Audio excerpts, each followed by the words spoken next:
Bonsoir, bienvenue sur la voix de Morgane. J'espère que vous allez bien. Encore. Pardon, je ris parce que c'est ma 3e lecture aujourd'hui. Je sais pas si ça va de mal en pis ou non. Vous me direz. Je reprends tout de suite. Au temps de la comète d'H.G. Wells. Et j'attaque le livre 3, les temps nouveaux. Je vous dis à tout à l'heure après la lecture. Merci beaucoup pour votre écoute. Chapitre 1er, l'amour après le changement. Premièrement, jusqu'à présent, je n'ai rien dit de Nettie et je me suis écartée fort loin de mon histoire personnelle. Je me suis efforcée de vous faire comprendre les effets du changement sur l'économie générale de la vie humaine.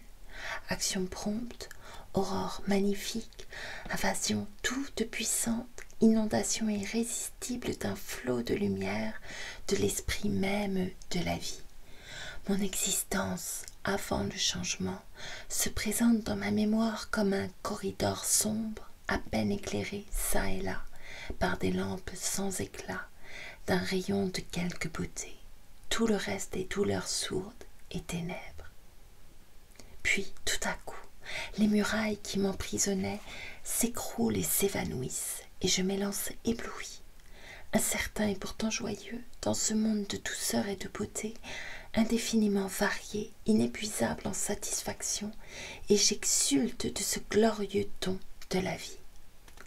Si le génie de la musique m'avait été donné, je ferais s'enfler et s'amplifier dans l'orchestre un motif large comme le monde, motif qui s'adjoindrait tour à tour tel thème, puis tel autre, pour éclater enfin en une extase sonore de triomphe et de joie.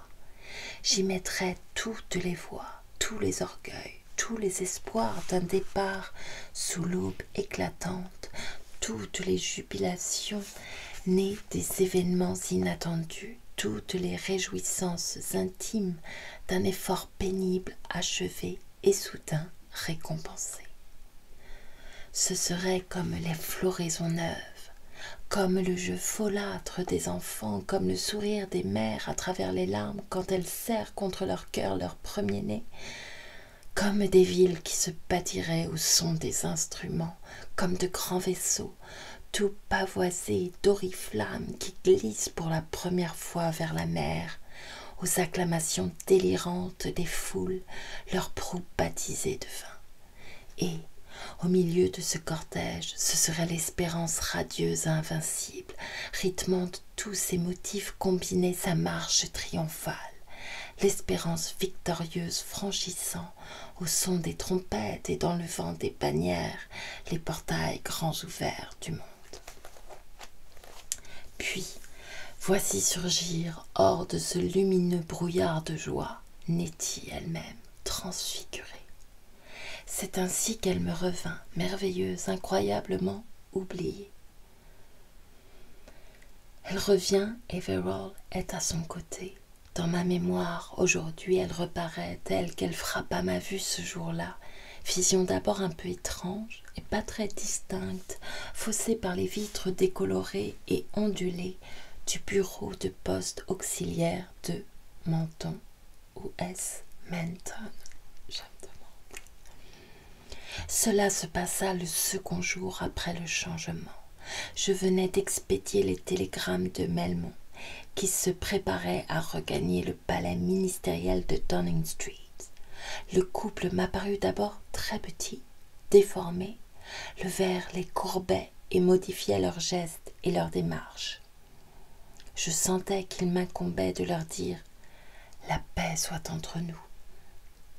Et je sortis, faisant retentir la sonnette de la porte. En me reconnaissant, ils s'arrêtèrent court. Et Verrall s'écria du ton de quelqu'un qui trouve ce qu'il cherchait. « Le voici !» Et Nettie de son côté m'appela « Willy !» Je m'avançai vers eux et, pendant ces quelques pas, toute la perspective de mon univers reconstruit se modifia. Il me semblait rencontrer ce couple pour la première fois. Comme ils étaient beaux, gracieux et humains. J'aurais pu croire que je ne les avais jamais regardés et, de fait, je ne les avais jamais considérés l'un et l'autre qu'à travers un brouillard de passion égoïste. Eux aussi avaient pâti naguère de l'aveuglement et de l'amoindrissement universel, et aujourd'hui, ils participaient à l'exultation générale du renouveau. Et voici soudain que Nettie et mon amour et ma grande passion pour Nettie renaissaient en moi. Ce changement, élargissant le cœur des hommes, avait fait l'amour sans limite. L'amour s'en était agrandi et embelli par-delà toute mesure. Ce rêve du monde reconstruit qui remplissait mon esprit, Nettie y entra et l'accapara tout entier. Une mèche folle de ses cheveux caressait sa joue. Ses lèvres s'entr'ouvraient pleines d'émerveillement. Son regard souhaitait la bienvenue, exprimait une amitié courageuse et infinie. Je pris sa main tendue et l'émerveillement me posséda aussi. « Je voulais vous tuer », affirmai-je simplement, tâchant de comprendre ce que je disais. C'était comme si on eût parlé de poignarder les étoiles, d'assassiner le jour. Après, nous vous avons cherché, dit Verrall. Nous n'avons pas pu vous trouver. Nous avions entendu une seconde détonation. Je tournai mon regard vers lui, laissant retomber la main de Nettie. Alors je me représentais comment ils étaient tombés, enlacés, et quelle joie avait dû être la sienne en s'éveillant, avec Nettie à son côté. Je les entrevoyais comme naguère à travers le brouillard, sans cesse plus dense, côte à côte, la main dans la main. Sur leurs pas incertains, les vautours verts du changement étendaient l'ombre de leurs ailes.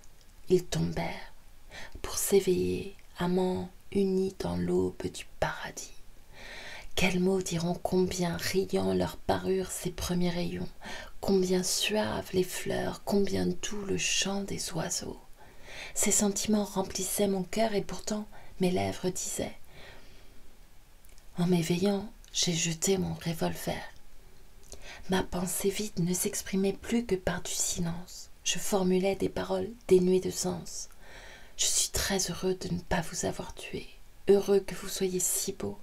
Je retourne à Clayton après-demain, ajoutai-je, me réfugiant dans des explications. Je viens de servir de sténographe à Melmond, mais j'ai presque fini. Ni l'un ni l'autre ne répondait, comme si tout avait soudain cessé d'importer. Je continuais de les informer. On va le transporter à Downing Street, où il retrouvera ses sténographes. Il n'aura donc plus besoin de mes services. Ma présence auprès de Melmond vous étonne? Précisément, je l'ai rencontré par hasard, aussitôt après le réveil. Il s'était fracturé la cheville dans un chemin creux. Je vais partir maintenant pour les 4 villes, y collaborer à la reconstruction. Aussi suis-je content de vous avoir revu. Ma voix eut une défaillance. Heureux de pouvoir vous dire adieu et de vous souhaiter bonne chance. Voilà à peu près le discours que je leur débitais, mais ces phrases ne traduisaient ni mes sentiments ni mes pensées. Si je poursuivais mon bavardage, c'était pour éviter un silence. En la revoyant, j'avais aussitôt senti qu'il allait m'être dur de me séparer de Nettie. Mes paroles sonnaient faux. Je me tus et un moment, nous nous regardâmes l'un l'autre sans parler. C'est moi sans doute qui lisais le plus vite dans mon cœur. Je me rendais compte inopinément que le changement avait bien peu modifié le fond de ma nature. Le spectacle des merveilles nouvelles avait repoussé au second plan de ma mémoire cette histoire amoureuse. J'avais oublié un instant, mais pas plus. Rien n'était perdu de ce que j'avais été, rien n'était sorti de moi, mais ma puissance de pensée et de volonté s'était merveilleusement accrue, et mon attention s'était portée vers de nouveaux objets. Le brouillard vert avait passé sur nous. Nos cerveaux en avaient été balayés et comme remeublés. Mais nous restions nous-mêmes, bien qu'un air plus jeune et plus subtil emplit nos poitrines. Mes affinités n'étaient pas modifiées. Cet élargissement de mes perceptions avivait pour moi la beauté de Nettie, et, debout devant elle, les yeux dans les yeux, mon désir d'elle se réveilla, non plus frénétique, mais sain et sensé. C'était comme jadis, quand j'allais à Chex-Hill après quelques épîtres socialistes. J'abandonnais sa main. C'était absurde de se séparer de la sorte. Nous éprouvions tous trois ce même sentiment, et nous demeurions là, maladroits et gênés. Severall, je crois, qui donna une forme à ma pensée, en proposant pour le lendemain un rendez-vous où nous nous ferions nos adieux. Cette rencontre se transformait ainsi en une circonstance purement occasionnelle. Nous convînmes que nous nous reverrions à l'auberge de Menton, tous les trois, et que nous déjeunerions ensemble. Nous n'avions plus rien à nous dire à ce moment-là. Nous prîmes congé assez gauchement. Je descendis la rue du village sans me retourner, étonnée de moi-même, extraordinairement désorientée. J'avais, semblait-il, découvert quelque chose d'omis, qui dérangeait tous mes plans, quelque chose d'infiniment déconcertant. Pour la première fois, je retournais préoccupée et sans ardeur vers mon travail auprès de Melmond. J'aurais voulu poursuivre ma méditation au sujet de Nettie. Mon cerveau était devenu soudain d'une activité prodigieuse concernant Verrall et elle. Deuxièmement, la conversation que nous eûmes tous trois à l'aube des temps nouveaux est gravée dans ma mémoire. Elle fut imprégnée, si je puis dire, de fraîcheur et de simplicité, et comme de jeunesse et d'exaltation.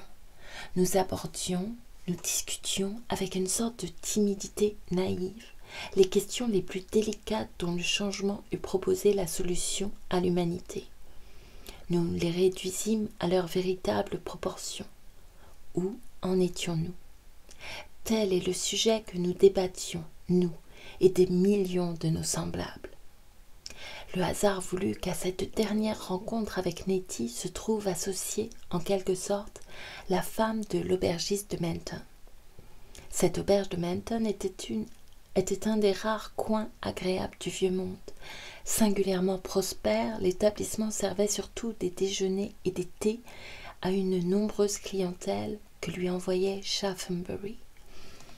Un vaste boulingrin moussu et verdoyant s'encadrait de bosquets recouverts de plantes grimpantes, au milieu de plates-bandes où la rose trémière se mariait de mufliers aux delphinias bleus.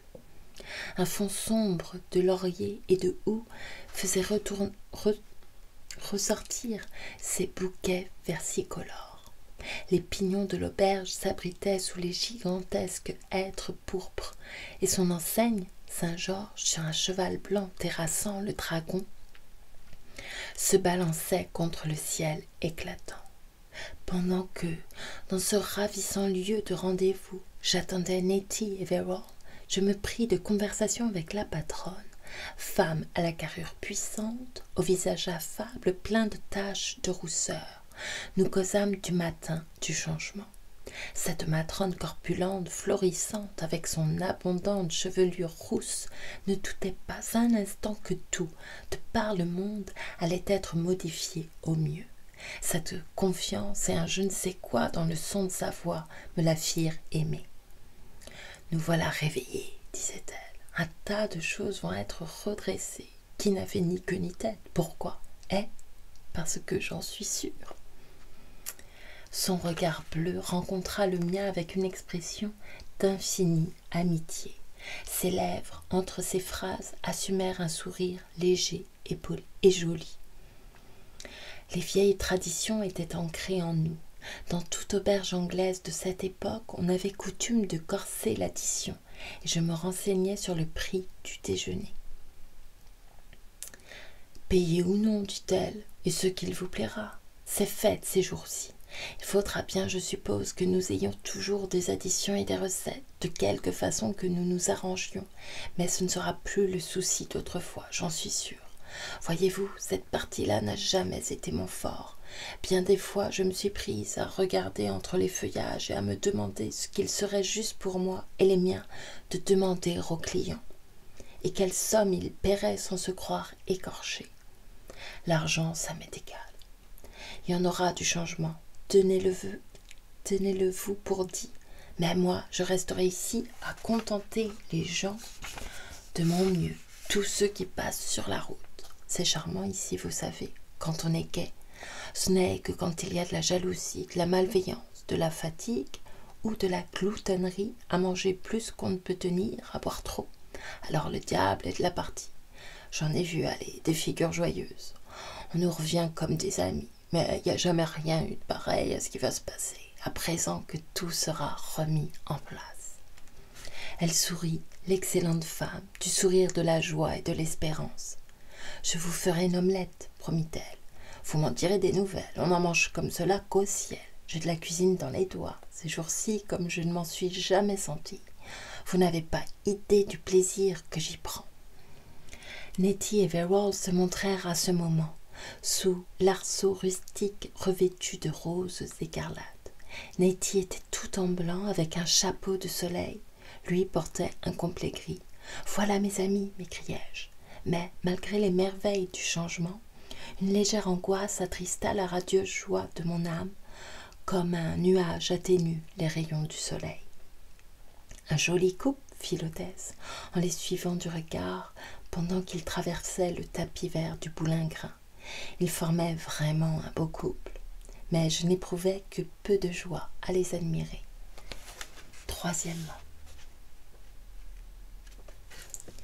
Ce premier numéro, nouvelle série du vrai nouveau journal, relique desséchée d'un âge évanoui, me rappelle l'objet appartenant à la personne que les gens superstitieux de jadis mettaient entre les mains des somnambules extralucides.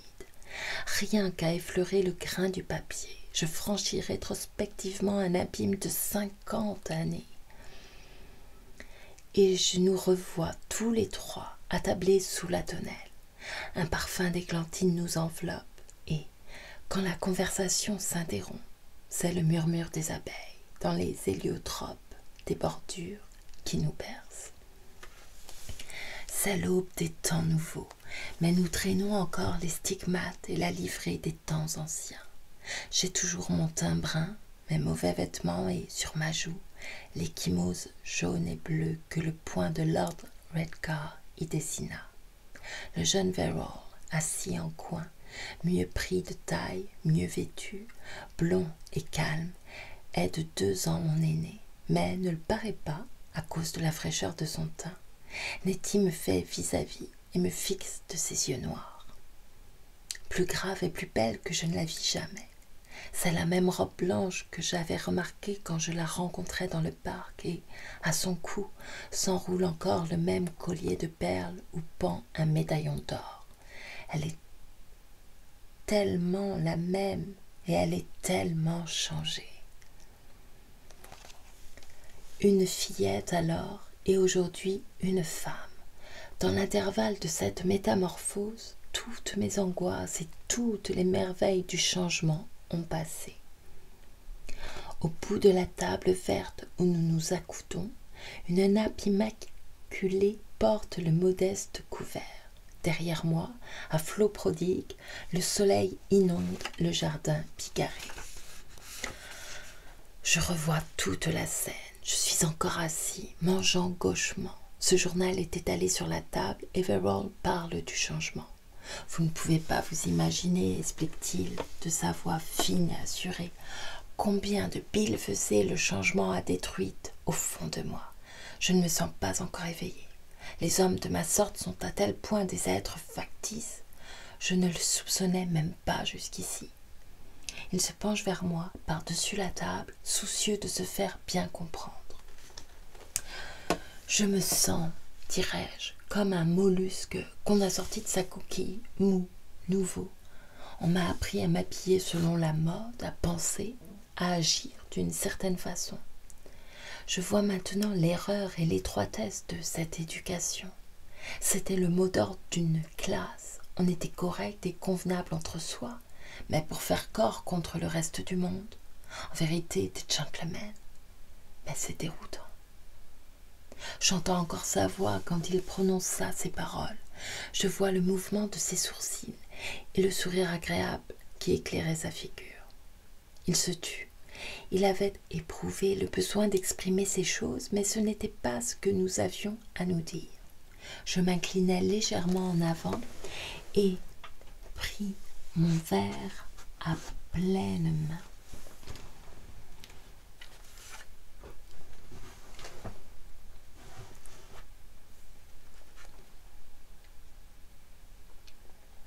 Dites-moi, vous deux, vous allez vous marier?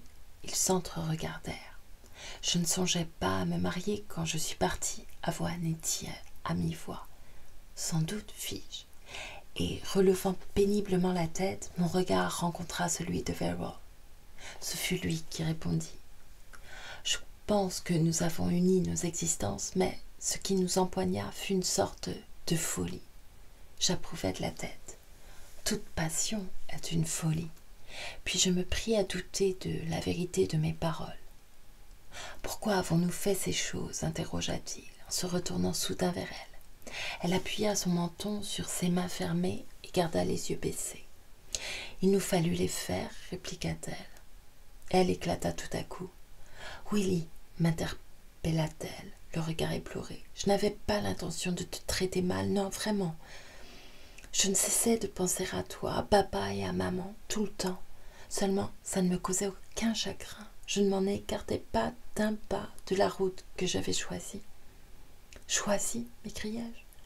Quelque chose me tenait, avoua-t-elle. C'est si inexplicable. Elle eut un geste de désespoir. Les doigts de Verrall tambourinaient sur la nappe, puis, se retournant de nouveau vers moi, quelque chose me criait « Prends-la, tout !» C'était un désir furieux d'elle, je ne sais, tout m'y poussait, le reste n'existait pas, vous. Allez toujours, fis-je.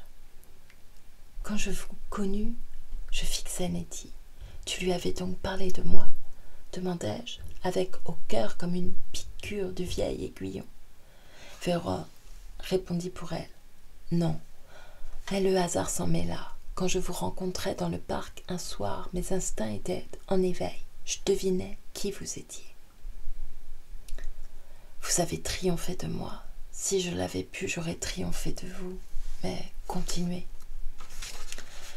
Tout conspirait pour faire de cette passion la plus belle aventure du monde.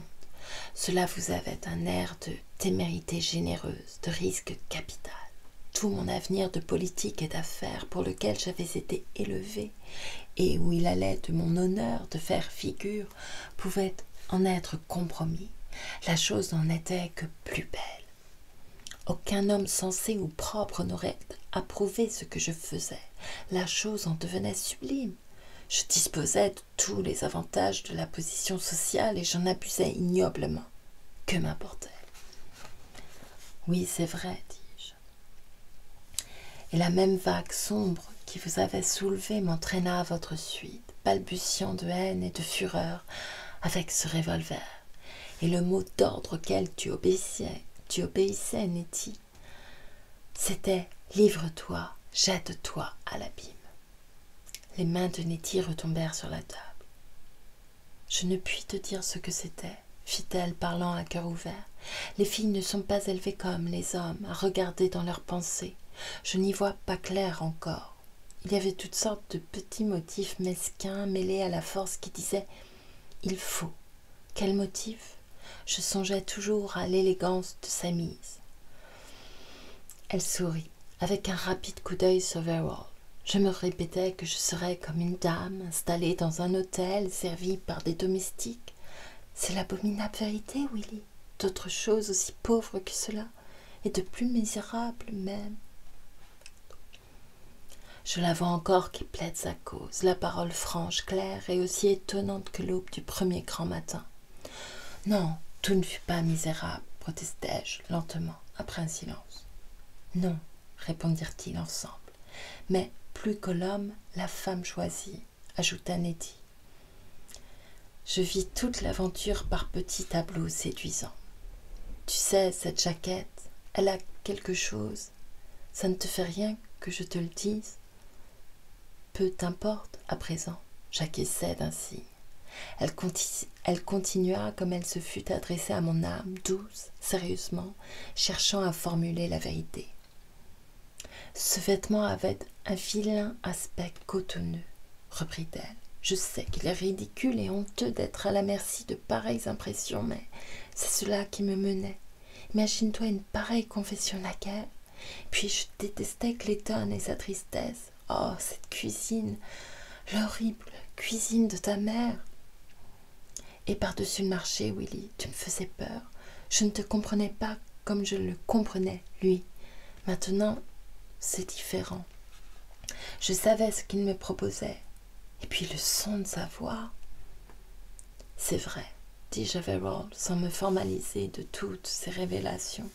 Vous avez un beau timbre de voix. Je n'y avais jamais fait attention. Nous restâmes un temps silencieux devant cette table de dissection où gisaient nos passions palpitantes. Grand Dieu, m'écriai-je, là voyez-vous notre petite intelligence comme un panier ballotté par toutes les vagues de l'instant et du désir indicible, par tout le flot écumeux de nos sens, comme on ne sait quelle cage à poulet qu'un coup de mer a entraîné par-dessus bord et dont les prisonniers piaillent à la dérive sur l'océan. Verrall eut un rire approbateur pour cette image un peu hardie. Il y a 8 jours, dit-il, poursuivant ma métaphore, nous étions cramponnés à nos cages à poulets, montant et descendant avec la houle. C'était vrai, il y a 8 jours. Mais aujourd'hui, repris-je, le vent est tombé. La tempête du monde s'est calmée et chaque cage à poulets, métamorphosée par miracle, est devenue un vaisseau qui tient tête à la mer. Quatrièmement. Qu'allons-nous faire? Demanda Verrall. Nettie choisit un œillet rouge sombre dans le bouquet qui ornait la table et se mit à arracher les pétales un à un. Son geste continuel sembla rythmer nos paroles. Elle aligna devant elle les pétales arrachés, les rangeant et les dérangeant à sa fantaisie, et plus tard, quand ils furent tous deux partis, je restai seule à considérer son dessin laissé incomplet. Eh bien, dis-je, la chose semble assez simple, tous deux. Je m'armai de tout mon courage. Vous vous aimez? Je m'interrompis. Ils ne me répondirent que par le silence, un silence rêveur. Vous vous appartenez. J'y ai réfléchi, j'ai examiné la chose à plus d'un point de vue. J'aspirais à un bonheur impossible. Je me suis mal conduit. Je n'avais pas le droit de vous poursuivre. Et, me tournant du côté de Verrall, vous vous considérez comme lié à elle. Il fit un signe d'assentiment. Nulle influence sociale, nul obscurcissement de cette clarté généreuse qui nous environne, car la nuit pourra venir, ne modifiera. Il me répondit en fixant sur les miens ce regard honnête. Non, Lidford, jamais. Je ne vous connaissais pas, continuai-je. Je vous croyais tout autre que vous vous montrez aujourd'hui. J'étais autre, répliqua-t-il. Maintenant, continuai-je, tout est changé. Et je m'arrêtai, ayant perdu le fil de ma pensée. Quant à moi, poursuivis-je en jetant un coup d'œil à Nettie, qui baissait la tête, et contemplant ensuite les pétales qui jonchaient la table entre nous, puisque je suis possédée par une affection pour Nettie, puisque cette affection est grosse de désir, puisque de la voir à vous et tout entière à vous m'est un spectacle intolérable, je dois m'éloigner. Vous devrez m'éviter comme je devrais vous éviter. Il faut que nous nous partagions la terre comme le firent Ésaü et Jacob. Je me consacrerai avec toute la puissance de ma volonté à quelque occupation absorbante. Somme toute, cette passion n'est pas la vie. C'est peut-être la vie pour des brutes et des sauvages, mais non pas pour des hommes. Nous devons nous séparer et je dois oublier. Quoi d'autre à faire? Je ne relevais pas mon regard, fixant jusqu'à les graver dans mes yeux les pétales rouges étalés sur la nappe, mais je devinais l'assentiment de Vera. Le silence se prolongea. Nettie le rompit. Mais commença-t-elle, et elle s'arrêta. J'attendis un moment, poussai un soupir et m'appuyai au dossier de ma chaise. « C'est très simple, fis-je avec un sourire. Maintenant que nos têtes ne sont plus échauffées, est-ce si simple que cela ?» ajouta Nettie, et son doute anéantit tout mon discours. Je levai les yeux. Elle regardait Vera. « Voyez-vous, lui dit-elle, c'est que j'aime Willie. Il est difficile de bien exprimer ce qu'on ressent, mais je ne veux pas qu'il s'en aille ainsi. » Mais, objecta Vera, comment? Non, interrompit Nettie, amassant ses pétales d'œillet et s'occupant à les aligner ensuite en fil. C'est si difficile. Jamais jusqu'ici je n'avais essayé de voir jusqu'au fond de mon cœur. D'abord, j'ai mal agi à l'égard de Willie. Il comptait sur moi, je le sais. J'étais toute son espérance, sa joie promise, comme la couronne de sa vie, un bonheur comme il n'en avait jamais eu, un orgueil intime. Il vivait de moi, je le savais. Quand nous avons commencé nos rendez-vous, tous deux, je me suis rendu coupable d'une sorte de trahison. De trahison, me récriai-je. Non, tu marchas à tâtons à travers toutes les perplexités. Tu as pensé pourtant que c'était une trahison. Avant, oui, mais plus maintenant. Je l'ai pensé, je le pense encore, car tu avais besoin de moi. Je protestai faiblement et me pris à réfléchir. Oui, même pendant qu'il nous poursuivait pour nous tuer, je sympathisais avec sa douleur tout au fond de moi, dit-elle à Vera. Ah, je me rends compte de toutes ces tristesses, des humiliations qu'il subissait. Certes, considère-je, mais je ne vois pas. Et moi, je ne vois pas mieux, j'essaie de voir. Toujours est-il, Willie, que tu fais partie de ma vie. Je te connais depuis plus longtemps que je ne connais Edward. Je te connais mieux, je te connais, comment dire, de tout mon cœur. Tu as cru que les choses que tu me disais étaient paroles perdues, que je n'avais jamais compris ce côté de toi-même, tes ambitions et le reste. Eh bien non, je comprenais tout et bien mieux que je ne croyais alors. Tout est clair à présent. Ce que j'avais à comprendre en toi était plus profond que ce que m'apportait Edward. Je l'ai senti, tu fais partie de ma vie. Et je ne veux pas retrancher, rejeter de moi tout cela, maintenant que je l'ai compris. Mais tu aimais Vera. L'amour est une chose si bizarre. Y a-t-il un amour, n'y a-t-il qu'un seul amour, vais-je dire? Et se retournant vers Vera, je sais que je vous aime. Je peux le dire tout désormais. Mon cœur s'est échappé d'une prison. Mais qu'est-ce au juste que cet amour que j'éprouve pour vous? C'est un tas de petites choses, des façons d'être à vous, des aspects de vous. Ce sont les sens et le sentiment de certaines beautés. Il y a aussi de la vanité, des flatteries, des mots que vous avez dits, des espoirs, des erreurs à propos de moi. Et tout cela réuni a été renforcé par des émotions profondes qui dormaient dans mon être. Cela embrassait tout, cela semblait être tout. Mais non, comment le décrirais-je? Ce fut comme une lame brillante à l'abat-jour épais. Presque toute la chambre est voilée d'ombre. Vous enlevez l'abat-jour et toute la pièce est claire. C'est la même lumière, seulement elle éclaire tout le monde. Elle se tut. Pour un moment, personne ne dit mot, et Nettie, d'un rapide mouvement, forma une pyramide avec les pétales.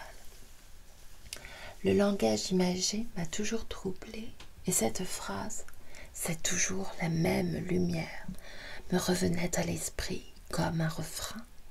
Il n'y a pas de femme qui admette ces choses et y ajoute foi, affirma-t-elle soudain. Quelle chose?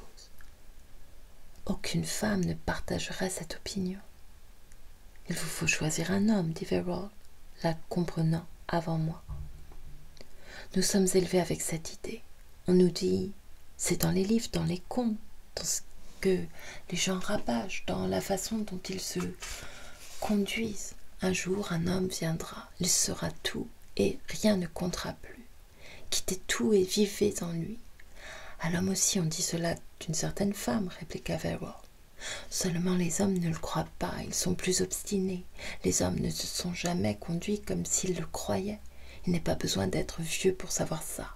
Par leur nature même, ils en doutent. Mais la femme n'écoute pas sa nature. Elle s'enferme dans un moule, se cachant à elle-même ses pensées. Oui, autrefois, dis-je. Vous ne vous êtes pas caché les vôtres, en tout cas, remarqua Verrall. Je suis sortie de moi-même. C'est la comète, et oui, et parce qu'au fond, je n'ai jamais cru au moule, même quand je pensais que j'y croyais. Je trouve bête de renvoyer Willy, peiné, déçu, et sans espoir de le revoir jamais quand je l'aime. C'est cruel, c'est méchant et c'est laid de se jeter sur lui comme sur un ennemi vaincu, et de faire semblant de pouvoir être heureuse quand même. Il n'y a pas de bon sens dans une règle de vie qui prescrit ça. C'est égoïste, brutal, insensé. Il y eut un sanglot dans sa voix. Willy, je ne veux pas. J'étais assis rêveur et mes yeux suivaient ses doigts agir. C'est brutal, en effet, prononçai-je enfin avec un ton calme, posé, résolu. Néanmoins, c'est dans la nature des choses. Non, vois-tu, Nettie, nous sommes après tout plus qu'à moitié des brutes. Et les hommes, comme tu dis, sont plus obstinés que les femmes. La comète n'a pas changé cela. Elle a rendu la chose plus claire. Nous devons notre existence à un tumulte de forces aveugles. Je répète ce que je disais tout à l'heure. Nous constatons que nos pauvres intelligences, notre raison, notre bonne volonté de vivre selon le bien, s'en vont à la dérive, ballottées sur les flots des passions, des instincts animaux et stupides. Et nous voici donc comme des naufragés s'accrochant à une épave, comme des gens s'éveillant sur un radeau. Nous revenons à ma question, observa Verrall doucement. Qu'avons-nous à faire?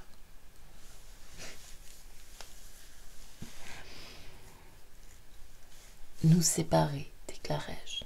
Vois-tu, Nettie, les corps que nous avons ne sont pas ceux des anges. Ils ont les mêmes organes qu'avant. J'ai lu quelque part que l'on pouvait trouver dans nos corps la preuve d'une origine très basse, que dans l'intérieur de nos oreilles, je crois, et dans nos dents, il y a quelque chose du poisson, que nous avons des os rappelant, qu'est-ce déjà?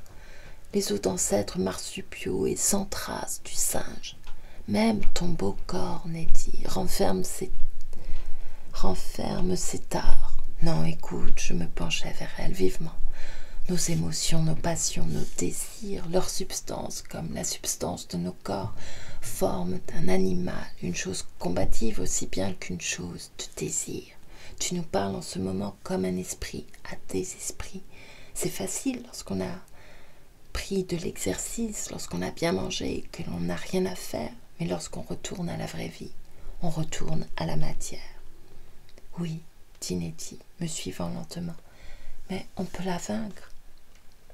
En lui obéissant dans une certaine mesure, il n'y a pas de magie là-dedans. Pour conquérir la matière, nous devons diviser notre ennemi et la prendre pour allié. Il est absolument vrai que, de nos jours, un homme, par la foi, peut transporter des montagnes. Il peut tirer une montagne, soit déplacée, et que la mer t'engloutisse. Mais il ne réussit que parce qu'il aide ses frères, les hommes, et se fait aider par eux, parce qu'il a l'esprit, la patience et le courage de s'adjoindre le fer, l'acier, la dynamite, les grues, les machines, l'argent des autres. Pour vaincre mon désir de toi, je ne dois pas le stimuler perpétuellement par ta présence. Il faut que je m'en aille, afin de ne plus te voir. Il me faut chercher d'autres intérêts, me jeter dans le tourbillon de luttes et de débats. Et oublier, intervint Nettie. Non, pas oublier, protestai-je, mais en tout cas cesser de te regretter. Elle réfléchit pendant quelques instants. Non, dit-elle. Puis, démolissant le dessin de ses fleurs, elle regarda Verrall, qui s'agitait. Verrall se pencha en avant, les coudes sur la table et les mains croisées. « Vous savez que je n'ai guère pensé à ces questions, » déclara-t-il. « Au collège et à l'université, on ne s'en préoccupe pas. Le système d'éducation prohibe soigneusement ce sujet. On va changer tout ça, sans doute. Nous semblons, continua-t-il pensivement, nous semblons patiner sur des questions que nous avions entrevues dans le grec avec variant dans Platon, mais qu'aucun de nous ne songea jamais à transporter de cette langue morte dans les faits réels de la vie. Il s'arrêta et répondit à une interrogation intérieure qu'il s'était posée. Non, je pense, comme Ledford l'a dit, qu'il est dans la nature de l'homme d'être exclusif. Les esprits sont libres et vagabondent par le monde, mais une femme ne peut être possédée que par un seul homme. Elle doit écarter les rivaux. Nous sommes faits pour la bataille de la vie. Nous sommes la bataille de la vie. Les choses qui vivent sont le combat incarné de la vie. Et cela fait que les hommes se battent pour leur compagne. Pour chaque femme, un homme seul prévaut. Les autres s'en vont. Comme les animaux, se moqua Nettie. Oui, il y a bien des incertitudes dans la vie, déclarai-je, mais celle-là est la dure, brutale et universelle vérité. Cependant, ça a été changé, réfuta Nettie. Vous ne combattez plus depuis que l'humanité possède une raison. Oui, et c'est la femme qui décide elle-même de son choix, rétorquai-je.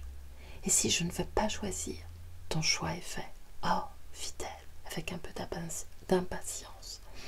Pourquoi les femmes sont-elles les esclaves du sexe? Est-ce que cet âge de raison et de lumière ne va rien changer à cette situation? Il me semble que tout est bête. Je ne crois pas que ce soit là la solution juste du problème. Ce n'est qu'une mauvaise habitude du temps révolu, l'instinct.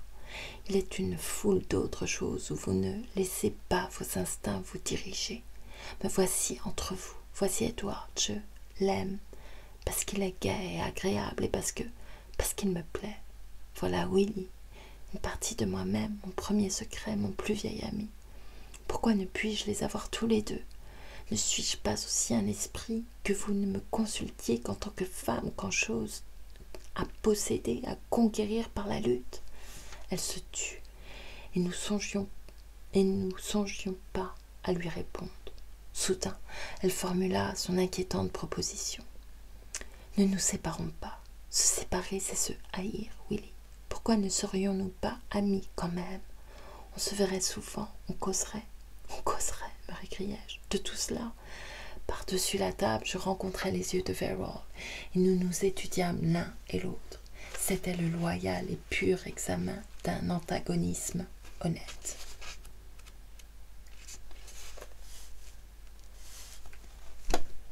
Non, décidai-je. Entre nous, rien de la sorte n'est possible. Jamais, insista Nettie. Jamais, affirmai-je, convaincu. Avec un violent effort pour rester maître de mon émotion, je continuai. Nous ne pouvons toucher aux lois et aux coutumes qui régissent ces problèmes. Ces passions se rattachent trop intimement à notre être essentiel. Plutôt une amputation qu'une pluie languissante. De Nettie, mon amour veut tout. L'amour d'un homme n'est pas le dévouement, le sacrifice. C'est une exigence, un défi. Et d'ailleurs, ici je voudrais mes développements. Je me suis donné maintenant à une autre maîtresse, et c'est moi, Nettie, qui suis l'infidèle. Derrière toi et au-dessus de toi s'élève la cité du monde à venir, et ma place y est marquée.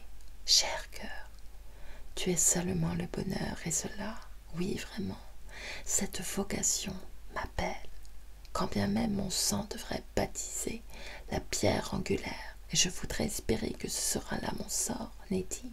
Je suis prêt à répondre à l'appel, et dans ces derniers mots, je mis toute ma conviction. Nul conflit de passion ne doit me détourner. Il y eut un silence après cette conclusion quelque peu boiteuse.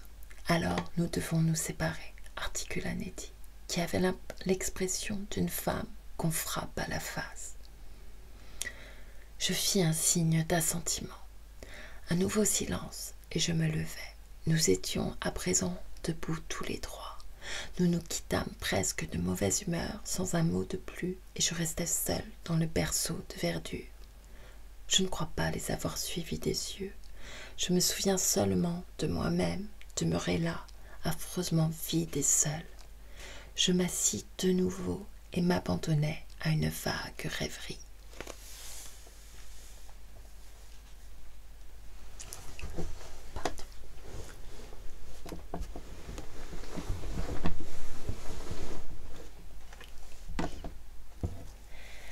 Cinquièmement, soudain je levai les yeux. Nettie était devant moi et me regardait.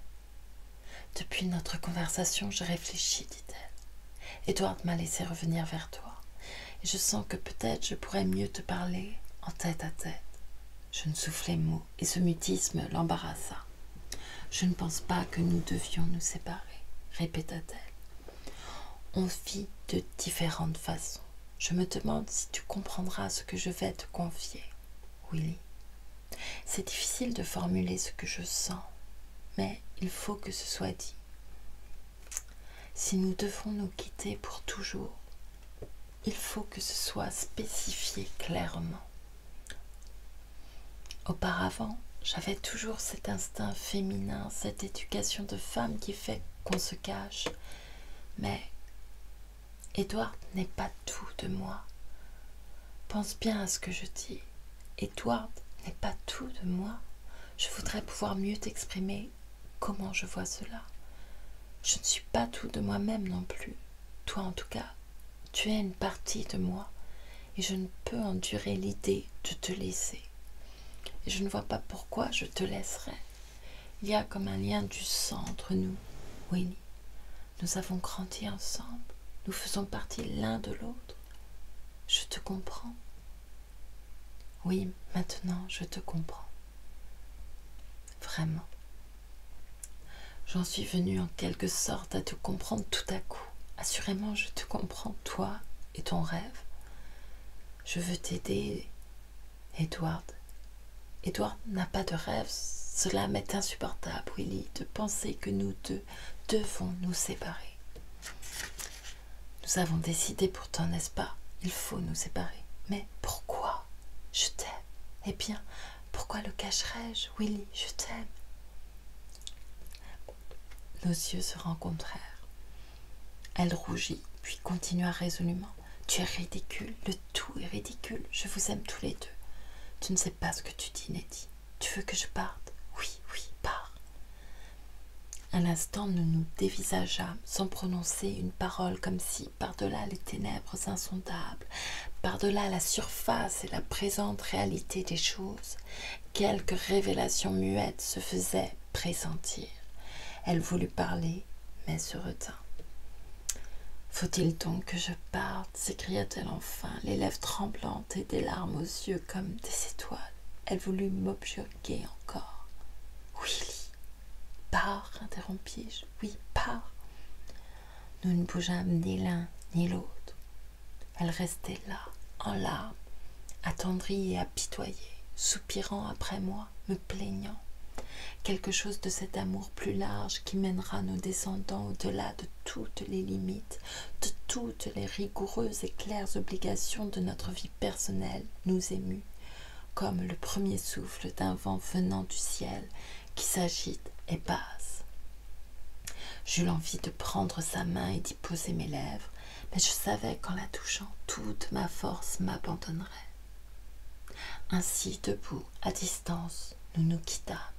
Et, à contre-cœur, regardant derrière elle, Nettie s'enfuit avec l'homme qu'elle avait élu, vers le sort qu'elle s'était choisi hors de ma vie, comme le soleil hors de ma vie.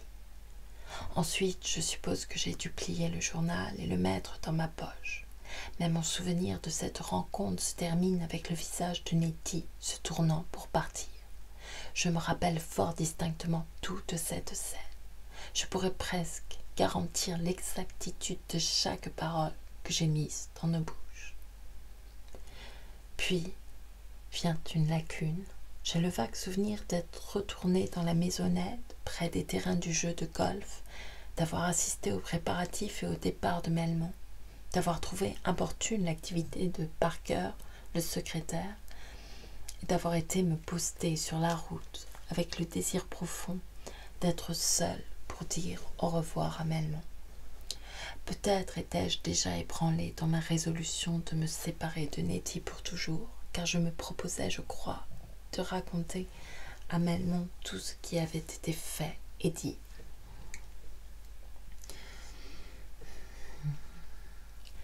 Je ne pense pas que j'ai eu avec lui la moindre conversation ou autre chose qu'une poignée de main. Ce détail m'est sorti de l'esprit, mais j'ai conservé la mémoire de la crise de désolation que j'ai traversée du moment où l'auto de Melmond eut disparu au sommet de Mapleborough Hill.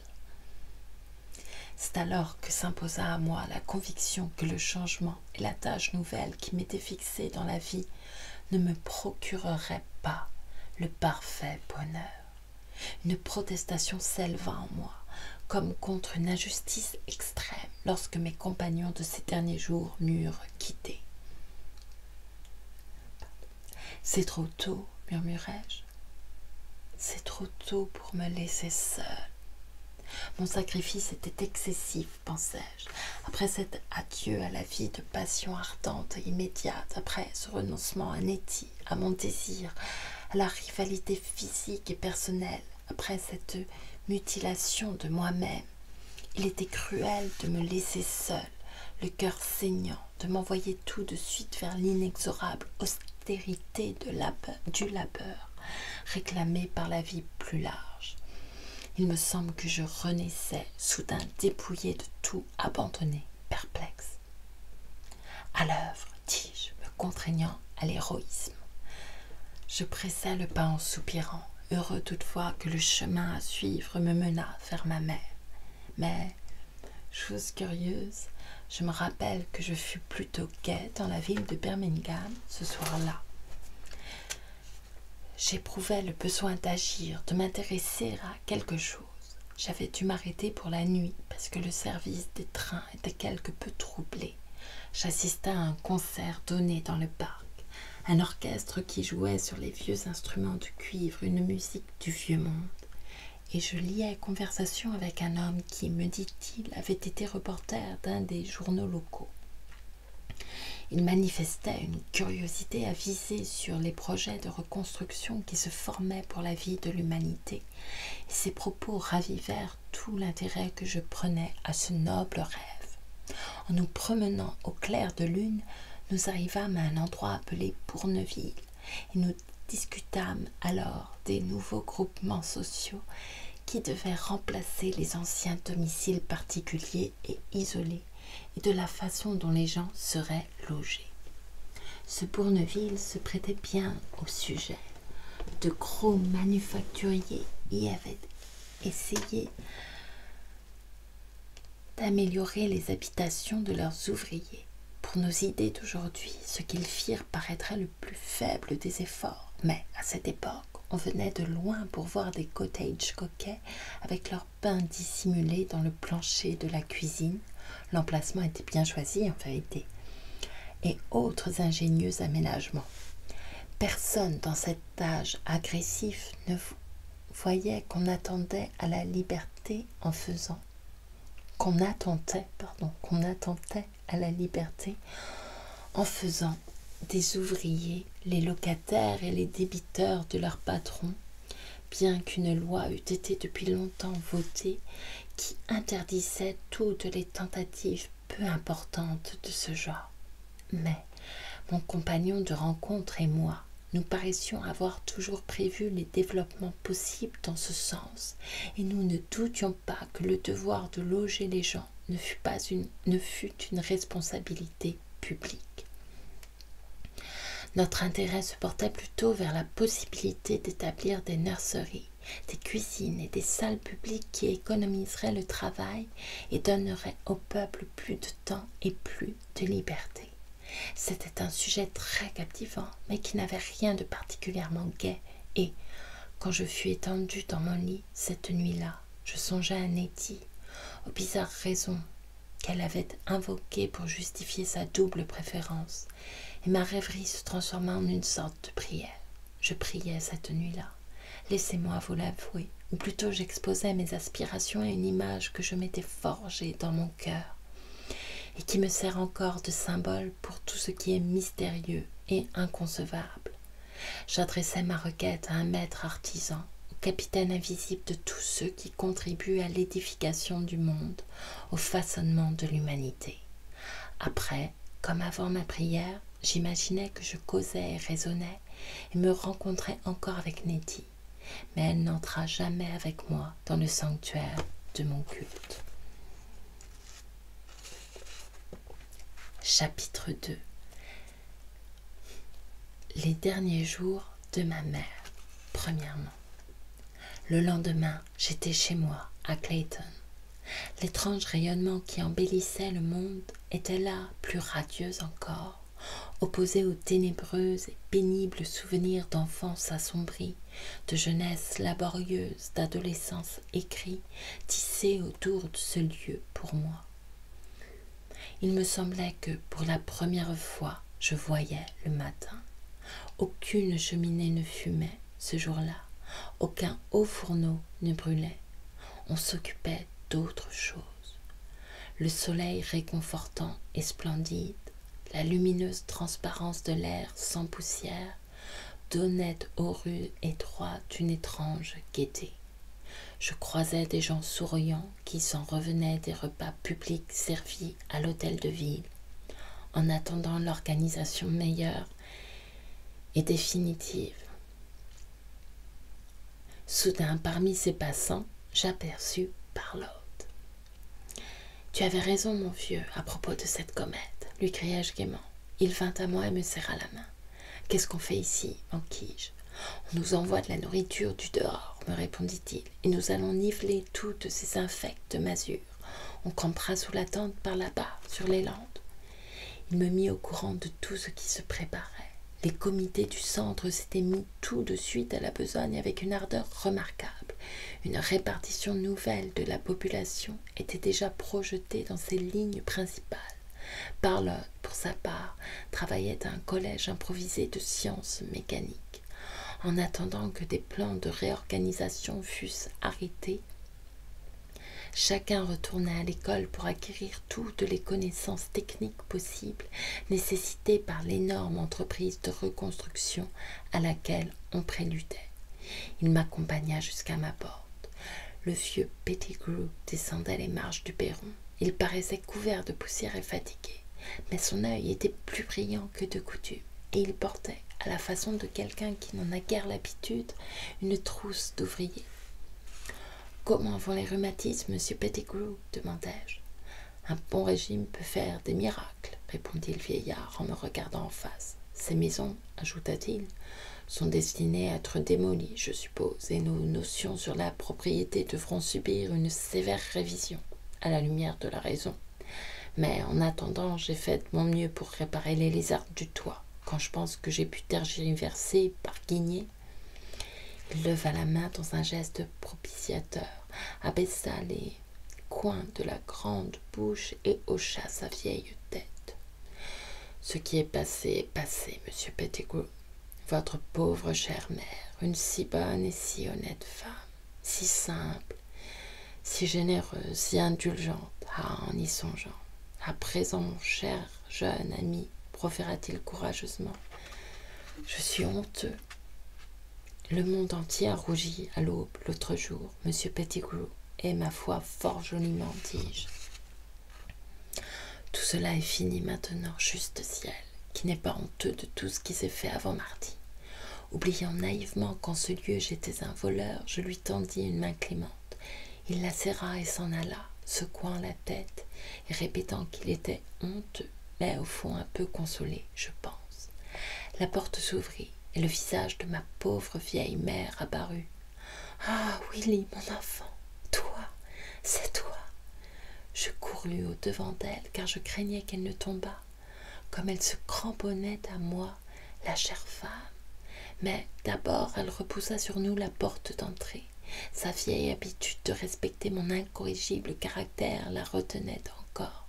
« Ah, chéri, mon chéri, comme tu as été douloureusement éprouvé !» Elle appuya son visage contre mon épaule, redoutant de m'offenser en me laissant voir ses larmes. Elle eut un soubresaut, redevint calme un instant, me serrant avec ses longues mains usées, tout contre son cœur. Bientôt elle me remercia pour mon télégramme, et je l'entourai de mon bras et l'entraînai dans la pièce.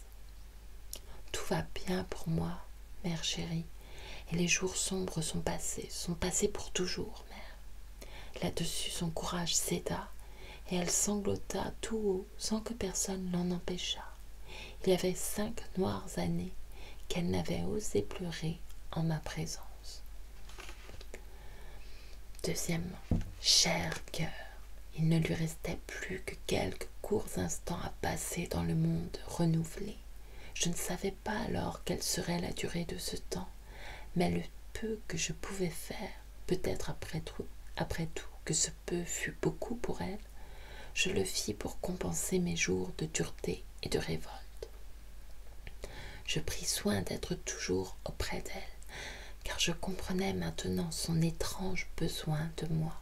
Ce n'était pas que nous eussions des idées à échanger, mais elle aimait me voir à table, au travail, ici et là. Il n'y avait plus pour elle de besogne sordide, elle se livrait seulement à ces petites occupations qui sont agréables aux femmes âgées et fatiguées. Je crois qu'elle fut heureuse vers sa fin. Elle conserva, sans la rectifier en rien, sa vieille conception XVIIIe siècle de la religion. Elle avait trop longtemps porté son amulette pour jamais s'en défaire. Cependant, l'influence du changement était perceptible dans cette persistance même. Mais, chère mère, lui demandai-je un jour, croyez-vous toujours à cet enfer de flammes, vous dont le cœur est si tendre? Elle affirma qu'elle y croyait. Quelques subtilités théologiques lui imposaient cette croyance, mais tout de même, elle considéra pensivement un parterre de primes verts, puis, appuyant sa main tremblante sur mon bras, « Tu sais, Willy, mon enfant, dit-elle, comme voulant éclaircir pour moi une méprise enfantine, je ne crois pas que personne aille jamais dans cet enfer. Je n'ai jamais pensé cela. » Et c'est la fin de cette lecture un peu accidentée, pardon.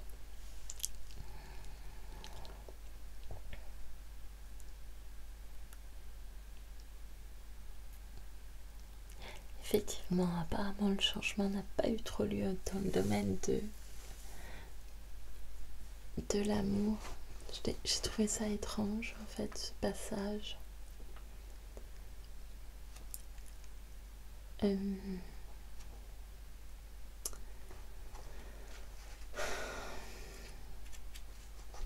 ce passage sur les femmes, sur les relations, et oui, évidemment, les femmes ont toujours été élevées et le sont encore en partie.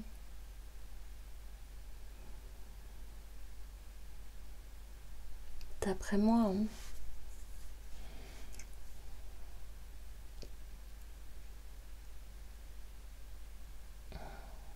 D'ailleurs, c'est pas que les femmes, les hommes aussi, dans cette préoccupation.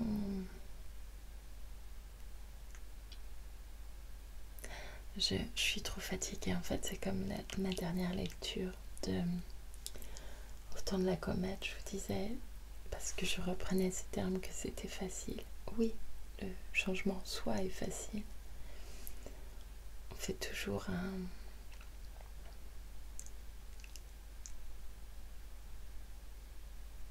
il n'y a qu'à... Après, ça ne veut pas dire que ça se fait facilement. Mais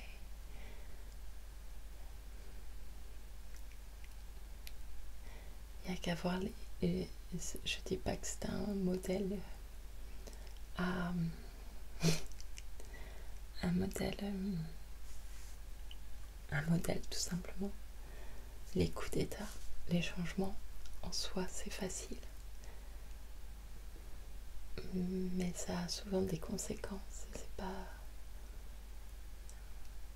peut-être c'est facile mais pas simple, voilà, peut-être que ça serait ça. Là en tout cas il était un peu plus dans le concret, on peut dire, avec des reprises aussi de vieilles idées, mais c'est bon, c'est toujours... Mais alors ce passage sur les femmes,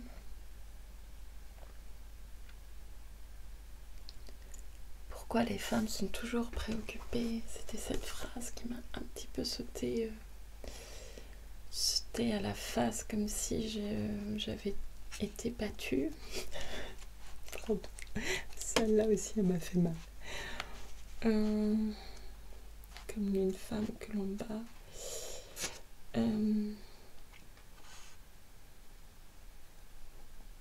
Je sais plus. J'étais pas au bon endroit. Déjà c'est drôle parce qu'il lui dit c'est aux femmes de choisir, c'est aux femmes de choisir, et finalement c'est quand même lui qui choisit. Mais ça c'est tous les... Non, je plaisante.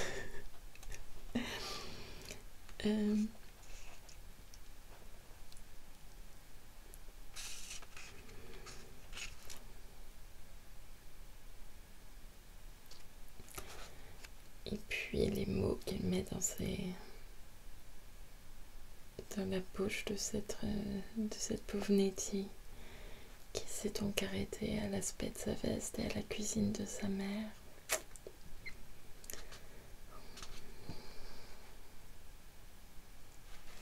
Bon bah c'est normal qu'il... Je sais pas si c'est normal, je crois pas.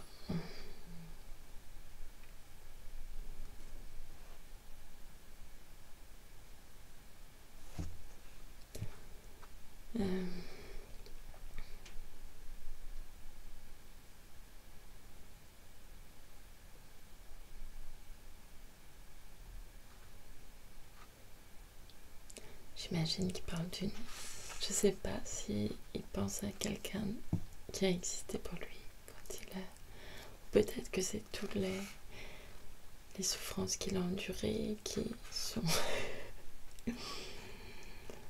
Ce qu'il aurait aimé entendre, de dire je t'ai fait souffrir et c'était quand même rude de te faire ce coup-là. Peut-être que c'est ça qu'il voulait entendre.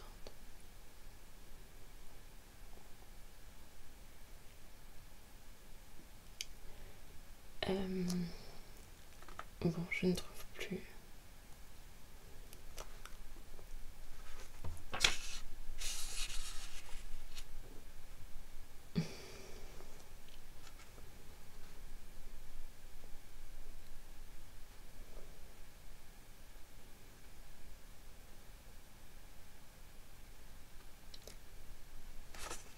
Par contre, c'est vrai qu'on est élevé dans les contes et un jour un homme viendra. C'est peut-être ça.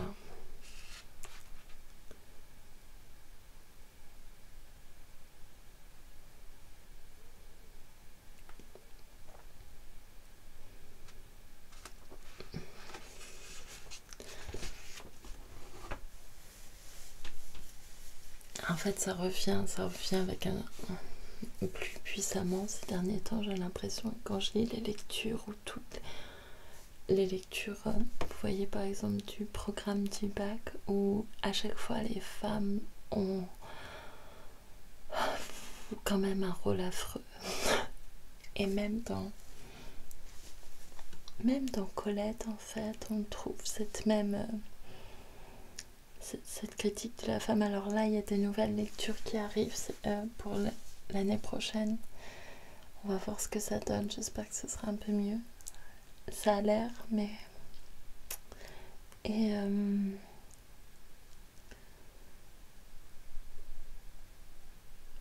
Pardon, je fais pas de phrases. Je suis un peu trop fatiguée. Mais enfin bon.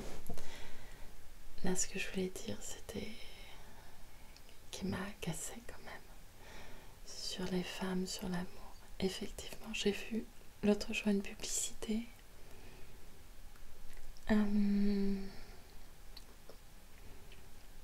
Pour une banque qui m'avait agacée. On voyait une photo un peu moins belle du baiser dans Paris, et je crois que le slogan c'était « Contentez-vous de vivre ». On voyait un couple homme et femme qui allaient s'embrasser, et donc c'était marqué « Contentez-vous de vivre et on s'occupe du reste ». Et pour moi c'était... Ah, ça m'a choquée. Oui, c'est ça qu'on demande aux gens. Occupez-vous de vos relations intimes, qui sont d'ailleurs un commerce incroyable maintenant. Et nous, on gère tout le reste du monde. Et comment comment ça doit évoluer. C'est assez terrible.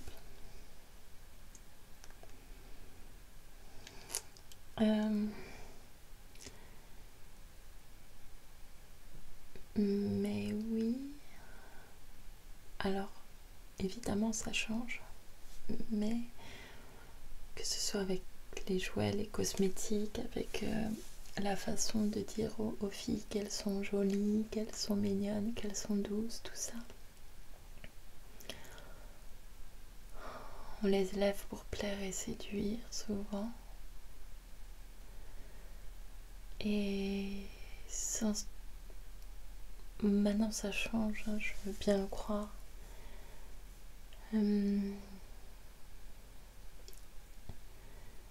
Et dans ces fantasmes d'amour idéalisé, j'imagine. Mais les hommes aussi.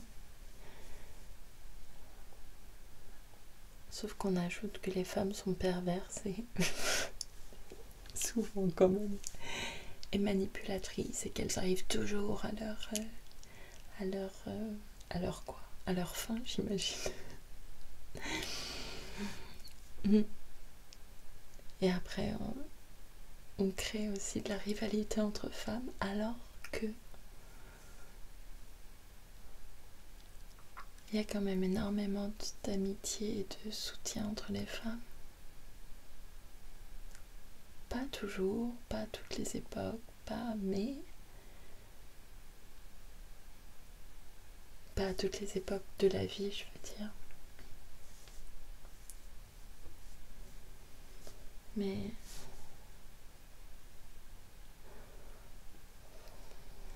Mais si j'avais pas mes amis, moi, mes amis filles, je serais drôlement seule et triste.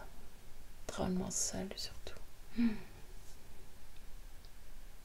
Bref, je pars dans tous les sens.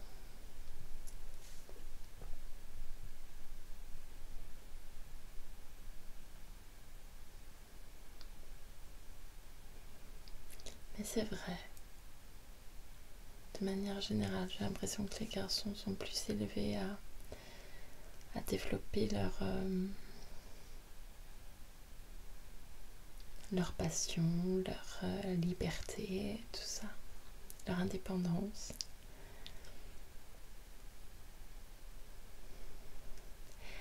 Alors que les femmes, alors j'espère qu'elles le sont de plus en plus, mais elles sont... c'est quelque chose qu'il faut conquérir au cours de la vie, c'est long et c'est toujours à recommencer.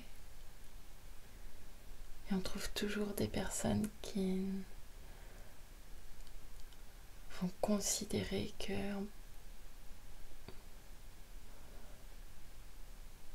ça n'a pas lieu d'être. C'est tellement fatigant et épuisant parfois.